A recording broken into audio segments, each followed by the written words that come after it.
Vai, vamos lá. Põe na tela. Lula vai evitar pauta de costumes e focar em valores cristãos para atrair evangélicos. PT elaborou estratégia que visa reduzir vantagem que Flávio Bolsonaro tem no segmento religious. Tá? Cara, assim, isso também não é nenhuma novidade, tá? Eles sempre fazem isso. Sempre fazem. Na véspera de eleição, todo mundo é cristão. Olha, gostou desse? Eu acabei de inventar. Na véspera de eleição, todo mundo é cristão. É impressionante como as pessoas encontram Jesus, né? Ali mais ou menos no mês de setembro, né? De ano par. Por que será que isso acontece, né? Puta que pariu, é uma magia do cristianismo, né, meu? Puta, cara, você tem que ser muito idiota pra achar que uma pessoa só se tornou cristã bem na campanha eleitoral. Ah, meu Deus, quem diria, né?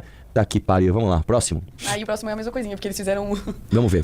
jingle gospel. Nossa, vai, vamos ver isso aí. Cara, eu adoro essa época que o pessoal começa a soltar jingle, porque você já viu do SM Neto, né? Não. Aquele tá dançando? Uma ridícula dança. SM Neto, dale. Não, mas não tem nada a ver com evangélico aquilo, né? Não, eu sei, mas é jingle. Sim. Deixa eu ver. Presidente Lula, é pra tocar o coração de toda a população brasileira. Cara, sério, esse cara engana as pessoas, abraçando criança, abraçando velho, abraçando... Há décadas, cara. Vocês vão cair no mesmo golpe. Sério. Você realmente acha que ele ama essas pessoas, velho? Vai. Lá vem ele, com o coração do Brasil no peito. Do sertão ao mundo ele nunca se curvou. Parece música de IA. Do nada, Vai ser música de A, provavelmente. Vai. Carregou no peito a dor de quem sonhou. Tirou o Brasil do escuro, devolveu a esperança. Hoje o planeta inteiro para pra ver sua caminhada. Pausa. Foca um pouquinho na letra. Hoje o planeta inteiro para pra ver sua caminhada. De onde vocês tiraram isso? De onde vocês tiraram isso? Que o planeta inteiro para pra ver a caminhada do Lula. Isso é uma ilusão que as pessoas têm de achar que o mundo inteiro presta atenção em você. Não, o mundo inteiro nem liga pro Brasil, cara. O mundo inteiro liga pro seu próprio país. E no máximo pra superpotências quando fazem alguma coisa que interfere na vida delas. Ninguém sabe o que o Lula tá fazendo. Vai lá. Voltou das cinzas, voltou da prisão. Com a mesma força, a mesma paixão. Não é só um homem, é a voz que não calou. É o amor do povo que nunca se rendeu. E quando as portas... Sabe uma coisa que dá pra fazer uma análise aqui? Você percebe como esse jingle ele está muito esteticamente próximo do bolsonarismo? Isso não é o tipo de coisa que fariam para o Jair Bolsonaro? Sim. É verdade. É uma coisa que esteticamente assim, mano, pega a coisa mais crinjola, horrorosa, faz uma parada meio... Só troca o nome Jair pelo Lula. E é isso, é basicamente isso. Deixa eu ver o resto, vai. se abriram do outro lado do mar. O mundo inteiro parou pra olhar. Tapete vermelho pro filho do Nordeste. Tapete vermelho pra quem nunca esquece de onde veio, pra quem luta por nós. Lula é meu presidente, orgulho do Brasil. E o vento leva essa canção pro céu. Que o mundo saiba que tem respeito. Não é só política, é sentimento. É o Brasil que se levanta quando você aparece. Muitas vezes... Vai. Pô, deixa eu... Tentaram te derrubar. Tentaram te derrubar, mas quanto mais caía, mais forte ia voltar. Das lágrimas do povo nasceu sua coragem, da esperança. E não sei das quantas, né, que cantar. Mas é MC. Vai lá. Simples nasceu sua grandeza. Hoje as crianças cantam, os velhos sorriem, porque sabem que um dia o amanhã é nosso. Você não veio pra brilhar sozinho, veio pra acender a luz que tava apagada. Que Deus te guarde, velho guerreiro, que a história te coloque no lugar certo. Não precisa de coroa, nem de trono. Que é curiosa. A letra não se repete. Tipo, é uma letra complexa demais, né, pra atingir um público muito simples. Vamos lá, vamos fazer análise disso. Deixa eu ver o finalzinho. Seu maior título é ser amado pelo povo. Tapete vermelho pro filho do Nordeste. Tapete vermelho, não vai ter Lula no peito. Te ama de verdade, Lula, a história que nunca vai apagar. Essa música não existe rima. Pode continuar. Que esse tapete vermelho seja só o começo. Porque o verdadeiro tapete é o chão do Brasil, que você ajudou a reconstruir. A minha versão é melhor, hein? Qual que é? Rouba a minha casa, rouba a minha vida. Cara, vamos lá. Existe uma coisa muito triste, né? Nesse vídeo, que é entender que algumas pessoas, inclusive, vão ver isso e vão se encantar e vão falar, puta, cara, acho que é o cara certo, né? A campanha anterior do Lula, a gente pode fazer uma coisa que é o seguinte. O Trump, quando ele ganhou em 2016, ele ganhou com um discurso militar financeiro. A campanha dele de 2024 foi quando ele ganhou. Quando que ele ganhou a última vez? Acho que foi 24, né? A campanha dele de 2024 já foi uma campanha muito mais voltada, né, a essa questão das Big Techs, né, de estar próximo às Big Techs e da disputa por influência, né? Então houve uma modernização do Trump antigo para o Trump, né, de 24, do Trump da primeira campanha para essa. Basicamente, o Lula do amor, o Lula dos artistas, o Lula que vai recuperar o Brasil, e agora não tem evolução. A única mudança é que, como ele já é o governo, e fizeram, faz o L, amor venceu, ficou uma coisa irônica, ele muda só pra completa fantasia. A história dele, o cara que ele ajudou a reconstruir o Brasil, que ajudou a melhorar a tua vida. E o curioso é que a tua vida não tá melhor. Porque uma coisa que acontece é, quando o Lula ganha a eleição em 2002, e ele pega o país em 2003, com o boom das commodities, a vida das pessoas houve de fato uma melhora. Você que tem aí seus 16, 17 anos, pergunta pro teu pai, nessa fase, ano 2002, 2003, 2004, 2005, pergunta se ele não cresceu economicamente. Se seu pai tinha uma pequena empresa, a empresa dele deu uma crescida. Se teu pai trabalhava numa empresa, ele começou a ganhar mais comissões. Ele teve ali, ainda que de forma artificial, uma sensação de aumento de poder de compra. Houve um absurdo estímulo ao consumo. As pessoas começaram a comprar coisas, trocar eletrodoméstico, comprar carro, etc, etc. E aí o Lula enganou essas pessoas, mas dando alguma materialidade naquilo que ele prometia, né? Ainda que fosse uma bomba, ainda que fosse uma bolha. Beleza. Quando o Bolsonaro entrou, a tua vida não melhorou. Só que agora que o Lula voltou, a tua vida também não melhorou, a tua vida piorou. E você continua acreditando na mesma coisa? Então, peraí. Então, o eleitor do PT, que antigamente ainda tinha algum pragmatismo, né? Mas a minha vida melhorou um pouco, né? Então, foda-se que ele roubou. O importante é que ele, sei lá, me ajudou a comprar, sei lá, alguma coisa aqui. Esse cara, o perfil dele até mudou. O perfil dele até se tornou um pouco mais parecido com o bolsonarista, que é basicamente o seguinte: a sua vida não melhorou, mas você ainda ama esse cara. É só dissonância cognitiva, né, cara? É muito triste. Vamos lá? Próximo. O governo do Piauí formalizou na sexta-feira, dia 10 de julho, a contratação de um empréstimo externo de 58 bilhões de ienes japoneses, equivalente a 1,83 bilhão, junto ao Banco Internacional para a Reconstrução do Desenvolvimento, o BIRD. O contrato tem garantia da União e foi assinado pelo governador Rafael Fonteles. Ou seja, quando eles estão dizendo que tem garantia da União, é o seguinte: se o Estado não pagar, quem é que paga? Você sabe que assim, no Brasil funciona assim, tá? Os Estados geralmente criam suas dívidas, sejam dívidas internas, sejam dívidas externas, e no fim do dia, a União não cobra. A verdade é essa. Você vai lá, pega uma dívida e fala: olha, eu quero aqui pegar para tal coisa. Tá bom, vou pagar em X tempo. Não paga. Aí você vai lá e renegocia a dívida. Depois você vai lá e renegocia a dívida. Depois você vai lá e renegocia a dívida. E assim por diante. Porque politicamente interessa para todos os atores políticos ali, né, renegociarem dívida. E assim você vai se tornando um país da incerteza, da insegurança jurídica. Isso aqui é um absurdo, cara. O governo do Piauí pegar empréstimo externo com garantia da União é um absurdo completo. Porque a gente já joga um monte de dinheiro de outros estados no Piauí, que também já tem dívidas internas, inclusive. E agora os caras resolvem pegar dinheiro com o Japão e a União é que vai garantir. Aí eu pergunto pra você: você vê algum governador falando disso? Porque se você é um governador responsável, se você é um cara que tá afim de fazer gestão, se você tá afim de deixar o seu estado no azul, deixar ele bom, financeiramente falando, o mínimo que você tem que fazer é informar isso pro estado e falar: ó, saibam que em algum momento nós vamos pagar a dívida de outro estado que é do Piauí. Que isso vai acontecer, todos os estados vão pagar essa dívida, tá? O nome do programa é Piauí Sustentável e Desenvolvido, apelidado de Piauí Futuro, mas o próprio Senado Federal já havia deixado claro desde a autorização em maio qual é a finalidade do dinheiro: reestruturar contratos de dívida antigos firmados com o Banco Central, com o Banco do Brasil, que somavam 1,67 bilhão em novembro de 25. Não é obra nova. Não é investimento novo, é dívida velha trocada por dívida nova, com prazo de pagamento de 336 meses, sendo 24 de carência e 312 de amortização. Passar-se-ão 28 anos até a quitação. Eu vou te falar uma coisa: isso também não dá pra criticar por si só, você trocar uma dívida por outra, porque às vezes você troca uma dívida ruim por uma dívida boa. Vou falar outra coisa pra você. No início do governo Lula, o que o governo Lula fez? Ele queria uma narrativa de que ele zerou a dívida externa. Como o Brasil começou a se tornar um belo exportador de commodities no início dos anos 2000, a gente começou a ter uma reserva de dólar muito grande. Isso ajudou a gente, inclusive, né, a blindar a nossa moeda de especulações, né, estrangeiras, e também ajudou a gente a pagar a dívida externa. Só que aí o que o Lula fez? O Lula pegou o dinheiro emprestado com os bancos brasileiros para pagar a dívida externa. Ele chegou e falou o seguinte: pessoal, paguei a dívida externa. Só que não. Ele trocou uma dívida com mais prazo e menos juros por uma dívida com menos prazo e mais juros, que são dos amigos dele, né, dos banqueiros. Tanto é que nos governos petistas os bancos estouraram de ter lucro. Tá? Então, você fazer o caminho inverso, neste caso, é claro, nós temos outras questões, que o Piauí tá uma bosta, não vai pagar essa dívida, etc, mas trocar a dívida por si só não é uma coisa ruim. Porque às vezes você deve pro Banco do Brasil no maior juro do mundo, e você pega, por exemplo, com o Banco Japonês, que o Banco Japonês tem um juro muito pequeno, e você ajuda, né, a pagar aquela dívida pagando menos juros. Pode ser uma manobra, eu não sei, teria que estudar exatamente esse caso, mas isso por si só não deve ser alvo de crítica. A crítica deve ser: se você é um estado deficitário, se você é um estado que não faz a sua lição de casa, cara, você não pode ficar pegando empréstimo com garantia da União, tá?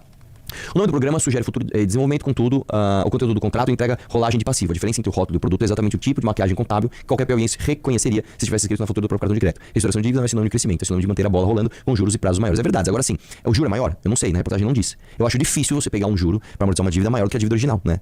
Eu acho isso meio difícil. Mas enfim, o importante é isso aí, ó. O importante é que lança o programa, tira a fotinho junto e faz a campanha. Afinal de contas, né? É ano de pedir voto para presidente e para governador, não é mesmo? Vamos lá, próximo. Like na live, pessoal. Vamos lá. Pré-candidata à presidência, Samara Martins, da UP. Samara. Eu falei o quê? Samada. E é o quê? Samara. E eu falei o quê? Samada. Candidata à presidência, Samara Martins, da UP, de ser contra o Brasil ter uma bomba nuclear. Eu acho que a gente nem deveria fazer guerras. Tá bom, eu acho que a gente nem deveria fazer guerras. Eu acho que eu sou a favor da paz mundial. Eu sou a favor da paz mundial. É forte, a declaração é forte, mas eu sou a favor da paz mundial. Baita declaração, Né, hein, então- cara. Eu acho que eu seja digno de ser presidente. Pois é. UP. Pelo amor de Deus, né? Vamos lá. Presidente da Abrava, Wallace Landim, anuncia que caminhoneiros iniciaram uma paralisação dos portos de distribuição. O objetivo é pressionar o presidente do Senado, Davi Alcolumbre, a colocar em votação o MP do frete, que estabelece um piso de custo mínimo para a categoria. E mais uma vez, o brasileiro vai procurar solução no lugar errado. Eu vou te falar uma coisa, cara. Eu já trabalhei muito tempo com transportadora. Eu vou te falar qual que é o problema do mercado de transportes. O mercado de transporte funciona assim: ou você é um gigante, tipo um Júlio Simões, tipo um Tegma, tipo essas empresas muito grandes. E essas empresas, elas são tão grandes que o negócio delas, frete, passa a ser uma parte de outro negócio. Como assim? Eu não sei como é que tá hoje, mas eu lembro que, por exemplo, a Júlio Simões, o que ela fazia? Ela chegava na Volvo, por exemplo. Volvo, quantos caminhões deste modelo vocês vão produzir esse ano? Tô dando um exemplo aqui, tá? Nós vamos produzir aqui, sei lá, 3 mil caminhões deste determinado modelo. Faz o seguinte, eu vou comprar 2 mil. Eu vou comprar 2 mil. Faz um descontão, você vai pegar 2/3 da tua produção e você vai produzir para a minha empresa. Beleza, aí ele produzia lá para aquela empresa, certo? Aí o que essa empresa fazia? Compra esses caminhões zero, usa por ali 8, 9, às vezes 10 meses e põe para revenda num preço alto. Ou seja, o cara é tão grande que ele quase que ele monopoliza, ele não chega a monopolizar, mas ele quase que monopoliza o mercado de compra de caminhões zero. Entendeu? O cara chega na produção e fala assim, quanto vocês... beleza. E ele revende, certo? Esses caras, eles às vezes... Eles têm os que se chamam agregados. Quando eles não têm uma linha direta, eles não têm uma linha constante, eles têm uma linha que não é intermitente, eles geralmente contratam o que se chama de agregados. E aí você cai no mercado de agregados, que é outra coisa. O mercado de agregados, você pode ter, por exemplo, uma empresa que tem 1, 2, 3, 5 caminhões no máximo. Tá? Você não consegue crescer muito mais que isso sendo agregado. E aí você vai competir também, e aí é que tá o problema do mercado, ou com o gigantão, que o cara tem frete pra caramba. Então, por exemplo, você fecha um frete pro Nordeste, esse cara tem o frete de ida e o frete de volta. Esse cara às vezes faz triangulação. Ó, vou pegar uma carga de São Paulo, vou levar pra Bahia, da Bahia eu passo no Tocantins, do Tocantins eu vou pra Goiás, de Goiás eu vou pra São Paulo. O cara faz uma linha, ele otimiza a relação de frete, você não consegue competir com ele. Ou você vai competir com um cara que é geralmente um pai de família, um caminhoneiro, pai de família que trabalha na transportadora. Ele sai dessa transportadora e ele compra um caminhão. E quando ele compra um caminhão, na cabeça dele, se ele pagar a parcela do caminhão, tá tudo bem. E aí você vai competir com um cara que ele basicamente faz um frete de fome. Porque ele não calcula que, de repente, o caminhão dele pode, por exemplo, quebrar o motor, ter que fazer o cabeçote, que é caro para o caminhão, e aí esse cara simplesmente vai à falência. Só que esses caras não param de surgir. Então vira e mexe um cara, dá uma... vou me aventurar aqui, vou comprar um caminhão. E aí você vai competir com um cara que ele vai ficar, sei lá, 1 ano no mercado. Depois ele vai sumir porque ele vai falir. Só que enquanto ele não vai à falência, você fica competindo com ele. Eu tô falando isso porque eu fechei a minha transportadora por causa disso. A gente tava competindo ou com os gigantes, que a gente não conseguia bater de frente, ou com o cara que tinha um caminhão e ele fazia um frete e falava, cara, você vai quebrar. E não dava outro, o cara quebrava. E muitos caras eles saíam da minha transportadora pra comprar caminhão. Dava 6 meses, o cara voltava, quebrei. Ah, jura? Né? Você fez seguro do caminhão? Não, que outro? Roubaram? Ah. Você fez manutenção preventiva do caminhão? Não fez, quebrou. Ah, né? Então, o mercado de transportes é um mercado muito, muito, muito difícil e muito prostituído. Além do que, por você estar no Brasil, que as coisas não têm infraestrutura, seu caminhão quebra demais, as estradas são uma bosta e todo mundo te rouba. Todo mundo te rouba. É assim, é impressionante, cara. É impressionante. Você tem transportadora, você vai conferir os pneus, o cara sempre dá uma roubadinha no pneu que fica de dentro do truque. Sabe quando você pega aquele pneu de dentro? Você troca os pneus do caminhão, quando você vai ver, pô, por que o pneu de dentro tá careca? Porque ele parou em algum lugar e trocou o pneu, né, por um mais usado e pegou um dinheirinho pra ele, né? Isso é outro problema grande do setor de transportes. Além disso, nós temos um problema estrutural no Brasil, que é um problema de combustível. Aqui você sabe que você não tem só o custo de produção do combustível, mas metade do valor que você paga na bomba pro combustível é imposto, tá? E aí, cara, nós temos todos esses problemas e qual é a solução que o mercado de caminhoneiros acha qual que é, você acha que é o meio que eles acham que tem a solução? Ir pro governo pedir uma tabela de frete mínimo. Não, não é, cara. Não é. Você vai ferrar, tá, ainda mais o mercado e deixar ainda mais, né, propício para os grandes monopolizarem esse mercado. É assim que funciona, né? Vamos lá? Próximo. Like na live, pessoal. Daniel Vorcaro encomendou ao publicitário Thiago Miranda, ex-sócio do portal Léo Dias, a produção de dossiês e monitoramento de seu concorrente André Esteves, do BTG Pactual. Eu vou te falar uma coisa. O que aconteceu no mercado financeiro com o nosso querido Daniel Vorcaro, né? O Daniel Vorcaro, né, o amigão de todo mundo, ele basicamente comprou muita gente com festas, prostituição e CDBs impossíveis de serem vendidos. Quem foi o maior... Eu tenho quase certeza, podem conferir aí, mas eu acho que o maior divulgador, o maior vendedor dos créditos podres do Daniel Vorcaro, né? Não só ele mesmo, com, né, venda de crédito para, por exemplo, né, estados inteiros, Bahia, Rio de Janeiro, etc. Mas no mercado financeiro, principalmente para a galera de renda familiar que foi comprar título podre do Banco Master, a maior parte foi pela XP, que era concorrente da BTG. E aí o André Esteves ficou pistola, ele falou, gente, não existe CDB a 160 do CDI, isso é uma ilusão, isso não tem como estar certo. E a partir disso, eles criaram uma concorrência praticamente mortal. E o nosso querido Daniel Vorcaro, que tinha inclusive um grupo de WhatsApp, né, pra, sei lá, investigar a vida de jornalista, pra tentar comprar todo mundo, pra tentar ameaçar inclusive todo mundo, por que ele não faria nada contra o André Esteves? É claro que ele faria. E é claro que ele fez, né? Ele contratou aí o Thiago Miranda pra fazer dossiês contra o André Esteves. Né? Isso pra mim não é nenhuma novidade, tá? Pra qualquer pessoa que sabe como é que funciona o mercado financeiro, a gente sabia que esses dois eram inimigos mortais, e o Daniel Vorcaro, como não tem escrúpulos, ele claramente faria um negócio assim. Vamos lá? Próximo. Tô falando que meu microfone tá muito alto? Ou é fake news isso daí? Bom, aqui pra mim tá normal, mas eu Então baixei. tá bom. Vamos lá? Próximo. Só uma coisa. Como estamos de audiência leak, Sabia que nós estamos sendo boicotados? Por quê? O YouTube não tá recomendando a nossa live, mas estamos com 4.035 pessoas, Ô, louco. 1.623. Eu vou falar um negócio pra vocês. A gente teve uma reunião, de verdade, tá? No final do ano passado. Não a gente, mas todas as pessoas. O Congresso Nacional teve uma reunião com plataformas, porque as plataformas estavam absolutamente preocupadas com a possibilidade de regulação. E eles falaram, olha, a partir do final de maio e junho, né, início de junho do ano que vem, que é este ano, nós vamos cercear, tá, a entrega de conteúdos políticos. Tanto que conteúdo político hoje só cresce no orgânico, tá? Só cresce no orgânico. Dino do STF determina bloqueio de 6 milhões de reais de Eduardo Cunha por suspeita de desvio de emendas. Decisão ocorre após bloqueio de 119 milhões em bens do presidente nacional do PL, Valdemar Costa Neto, alvo da mesma operação. Eu já falei várias vezes isso pra você, cara. Duas coisas comuns de se fazer corrupção e difícil de pegar. Rachadinha e desvio de emenda. Cara, eu vou falar pra você. Não é difícil você ser uma pessoa desonesta. Por isso que você precisa ter um freio moral. Eu já falei isso várias vezes, cara. Eu trabalhei com posto de gasolina. Você adulterar combustível é a coisa mais fácil que tem. Por que você não adultera? Porque você tem freio moral. Você fala, eu não vou enganar a dona Maria, que vem aqui abastecer o carro dela, que vende cachorro quente, e vou pegar, sei lá, os 10 e os 15 reais que ela põe todo dia pra ir trabalhar e vou pôr água no álcool que ela tá comprando. Certo? A mesma coisa quando você é deputado. Você não faz uma rachadinha com os seus assessores porque você tem freio moral. Porque se você fizer bem feito, ninguém pega. Tá? A mesma coisa com emenda. Mano, você tem um... Vamos lá. Quantos municípios tem no Brasil? Mais de 5 mil. Pega num estado, vamos pegar, São Paulo. É que eu não quero falar das cidades grandes, mas vamos pegar, por exemplo, cidades pequenas. Escolha aí, sei lá, 100 cidades pequenas do estado de São Paulo.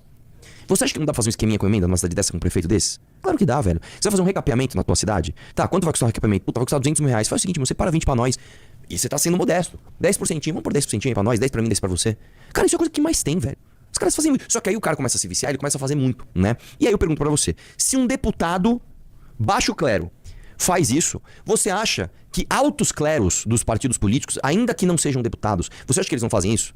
Eu vou dar um exemplo. Aqui na Câmara Municipal de São Paulo, tinha um esquema de um cara, como é que é o nome mesmo do vereador? Tinha um vereador, que ele deixou de ser vereador, que eu esqueci o nome, só que quando ele era vereador, ele juntou um monte de pessoas que faziam esquema com desvio de emenda. O que ele fez? Ele, mesmo sem ser vereador e sem ser presidente de partido, sem ser porra nenhuma, ele chegava pros vereadores e falou, ô vereador X, quer fazer um evento de, sei lá, de taekwondo aqui na escola tal? Tá, beleza. Então nós vamos contratar uma empresa que é parceira nossa. Manda aí 100 milzinho e a gente vai dando aquela ramelada aqui. Fechou? Fechou. E aí os caras denunciaram. Tipo, o cara nem era vereador mais, velho. E o cara continuava fazendo esquema de desvio de emenda. Você acha... Aí eu pergunto pra você, por que caras como Eduardo Cunha, como Valdemar Costa Neto não faria? Por que eles não fariam? É difícil pegar isso aí, tá? Não é fácil, é muito difícil pegar isso aí. Vamos ver, põe na tela aí, vamos ver o deles.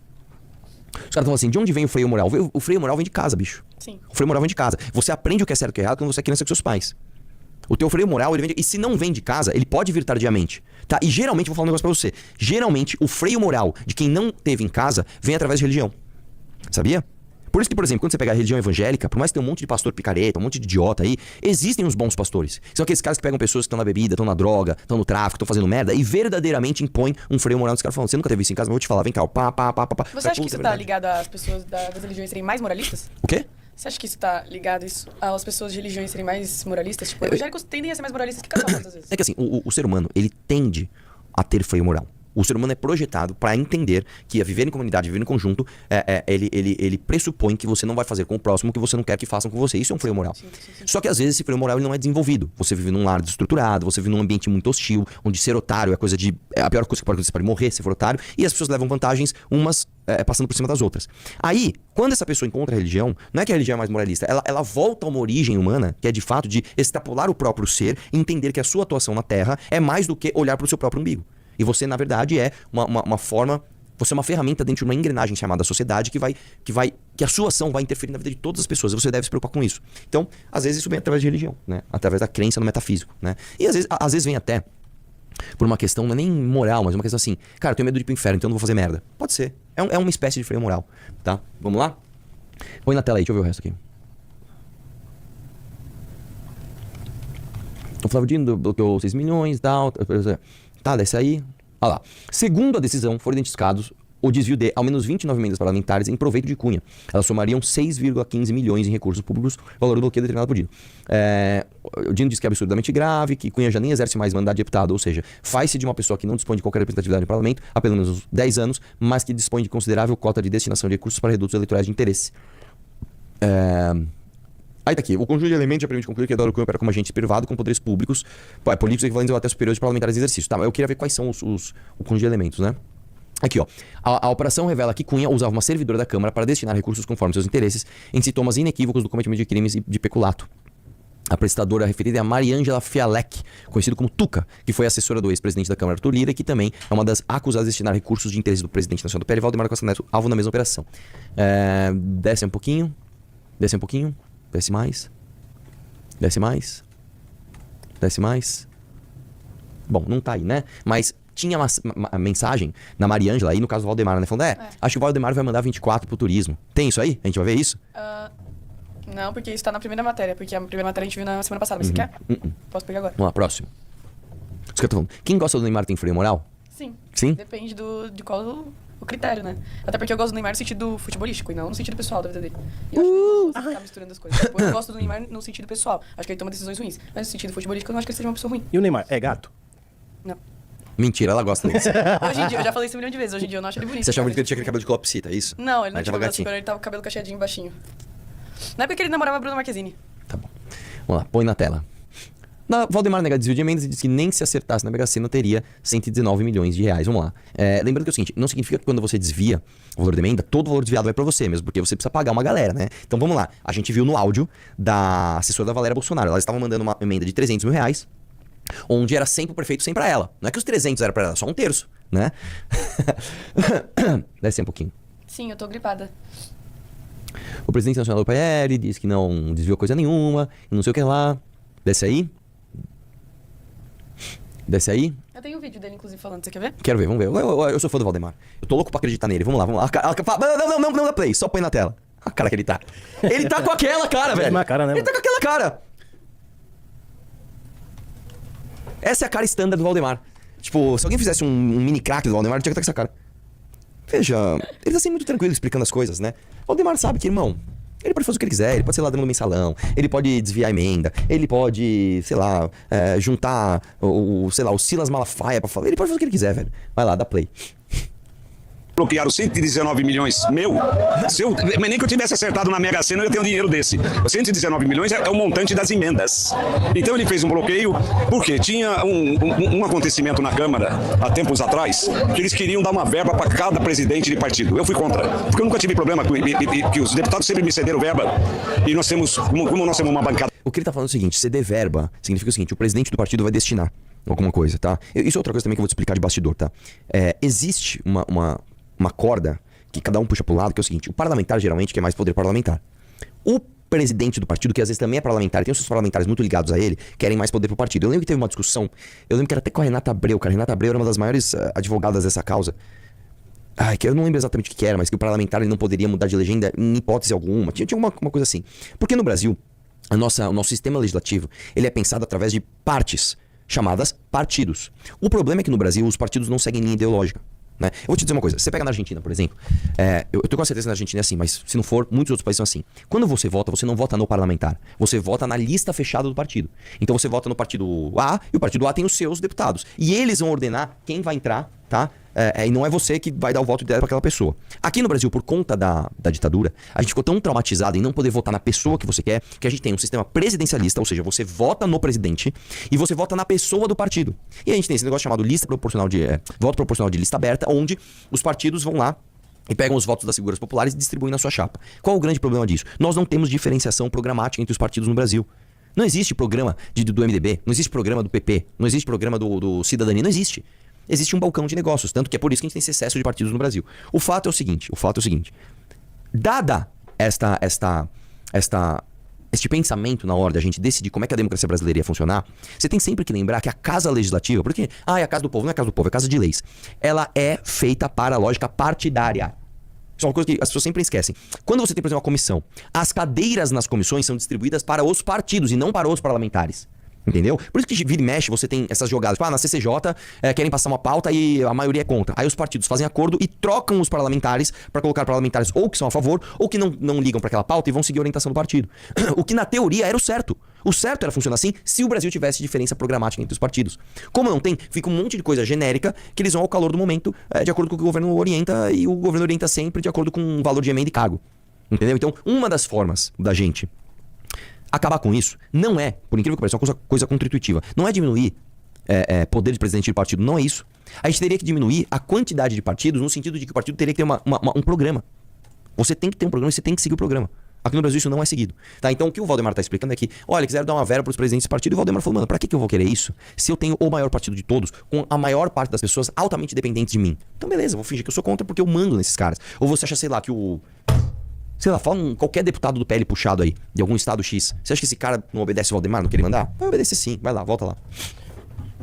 Olha essa cara feia que ficou do Valdemar. Ele é lindo, eu amo ele. Valdemar, te amo, seu gostoso, maravilhoso, lindo. Você é de direita, você é de esquerda, você é de centro, você é tudo. Você é onipresente na política O brasileira. Valdemar desperta o lado homossexual de Arthur. Que isso? Vai lá. Tá grande, nós temos muitas comissões. Essas comissões, por exemplo, Comissão da Saúde é nossa, do Turismo é nossa, Relações Exteriores é nossa. Todas essas comissões têm recursos de emendas. Então, isso é outra coisa. Vamos lá, você tem 4 tipos de emendas parlamentares. Você tem a emenda parlamentar do parlamentar. Você tem a emenda de bancada. Então, ó, tem uma bancada temática aqui, a bancada sei lá, do agro. Tem emenda para o agro. Você tem as emendas de comissões. Então, tem a comissão da saúde, tem a comissão do sei lá, que é assim, cara, é ridículo que isso aconteça. E você tem as emendas de relator, que se chama de emendas de relator, que é onde rouba pra caralho. Aqui é onde rouba mais, tá? O lance é o seguinte, como é que funciona a democracia brasileira? Imagina que você é um hospital. Aí você tem lá um hospital, e o seu hospital precisa de X por mês para se manter.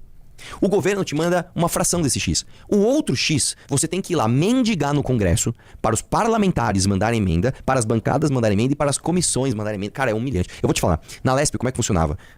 Eles mandavam umas gostosas lá, né, com uns brindes de hospital, para ficar puxando o saco do deputado, e deputado se achava. Meu, você tinha que ver como os caras se achavam. Manda a Rosângela entrar aí. Aí a tal da Rosângela entrava, ficava lá puxando o saco do deputado. Não, senhor, o seu trabalho é a coisa mais maravilhosa. Aí dá brinde, aí fala que ama, aí vê a foto da família do deputado. Nossa, que família linda. Nossa, como o senhor é maravilhoso. Tem como o senhor mandar uma emenda pro meu hospital? Tenho. Aí manda a emenda. Aí leva o deputado no hospital. Olha, como esse deputado é bonzinho, ele mandou o recurso. Isso é ridículo. Isso é ridículo. Isso é um absurdo. Isso é um completo absurdo. Emenda parlamentar tem que acabar. E vamos lembrar, por que você tem emenda parlamentar obrigatória? Porque antes, quando você não tinha, só os amigos do governo destinavam emenda. Então o cara que era amigo do governo, ele falava assim, olha como eu sou legal, eu sou o deputado João, eu tô trazendo emenda aqui do governo porque eu sou amigo do governo e eu estou trabalhando por você. E os de oposição ficavam ferrados. Aí, não, vamos solucionar esse problema, vamos dar emenda pra todo mundo. Aí o deputado de oposição também pode fazer a mesma coisa que eu tô fazendo. Olha como eu sou legal, eu trouxe emenda aqui pra você. Qual que deve ser a lógica? Tem que acabar, tem que proibir. Acabou a emenda. Não existe. O orçamento brasileiro, ele deve ser executado a partir de critérios técnicos, não de critérios políticos.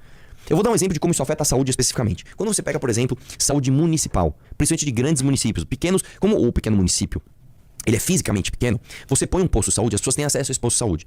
Quando você pega uma cidade grande, por exemplo, Campinas, São Paulo, Guarulhos, você precisa pulverizar o atendimento de saúde na rede básica. Então, o primeiro atendimento é do município. A lógica é de pulverização, você tem que estar mais próximo da ocorrência. O problema é, como você tem a construção desses pontos muito mais pensados para a região do político que vai ficar mandando emenda para lá e não pro critério técnico de atendimento da maioria da população, você tem distorções. Aqui em São Paulo, cara, eu lembro quando eu estudei essa pauta para ser candidato a prefeito, era um absurdo. Você tinha assim, vou dar um exemplo, vamos porque aqui dá para ver os 4 imagina que você tem aqui 4 bairros. Aí esse bairro tá cheio de gente com problema. Aí os caras punham um ponto de saúde aqui.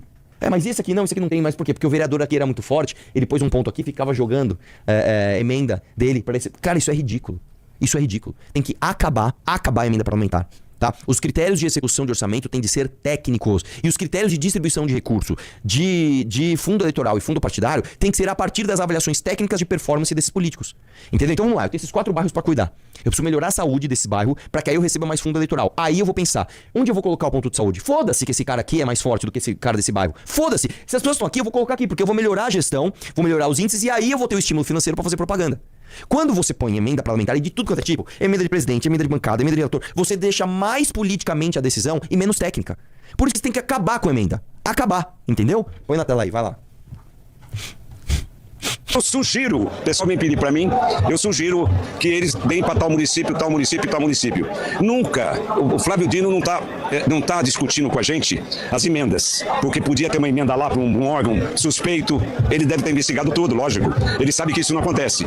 Agora, ele fez isso por causa da cota que queriam dar para os presidentes, que ele é contra e nós somos contra também. E isso nós vamos resolver logo, eu não tenho dúvida disso. O seu jurídico está confiante, né, nessa defesa? E isso pode atrapalhar a campanha eleitoral em termos regionais, por exemplo, aqui na região? Não, veja bem, a repercussão que teve na mídia foi por causa do trabalho do PT, trabalho do pessoal do governo contra a gente, porque eles têm força, porque eles estão com a máquina na mão, eles teve uma repercussão absurda. Ontem o Jornal Nacional deu de abertura e sem me ouvir, porque sempre vai ouvir outro lado. Deviam ter me ouvido. Nisso ele tem razão.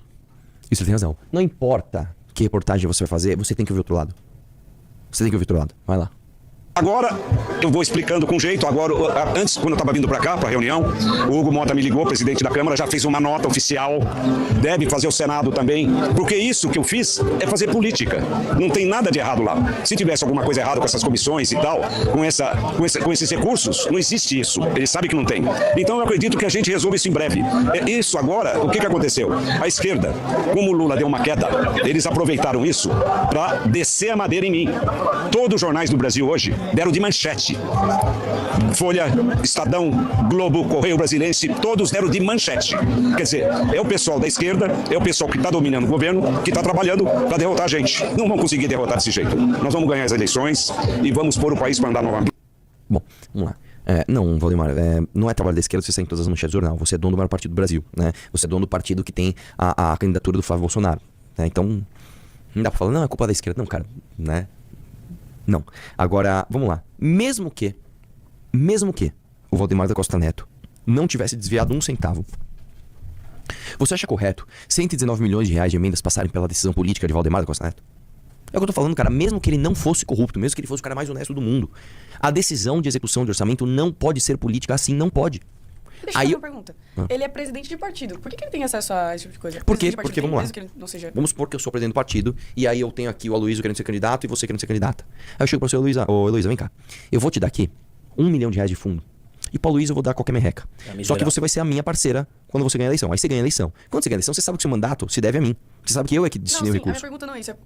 Presidente de partido tem acesso a dinheiro de emenda? Não, ele diretamente não. Mas ele chega no deputado que tem. Heloísa, deputado, é o seguinte. Você tem quanto de emenda esse ano aí pra executar? Puta, tem 1,5 milhão ainda. Então é o seguinte, desses 1,5 milhão, 500 mil você vai mandar pra esse hospital que eu tô pedindo aqui, tá? Tá bom. Entendi. É assim eu não que faço funciona. diretamente pela mão dele, é algo... Exatamente. E aí o que acontece? Nenhum outro projeto político tem falado uma coisa que é extremamente impopular entre os políticos, que tem que acabar com emenda. Emenda parlamentar. Vamos lá, gente. O que é emenda parlamentar? Emenda parlamentar é você pegar uma parte do orçamento e executar ela conforme a vontade política de um monte de filho da puta do centrão. É isso. Então acaba com a ferramenta, acabou. É isso.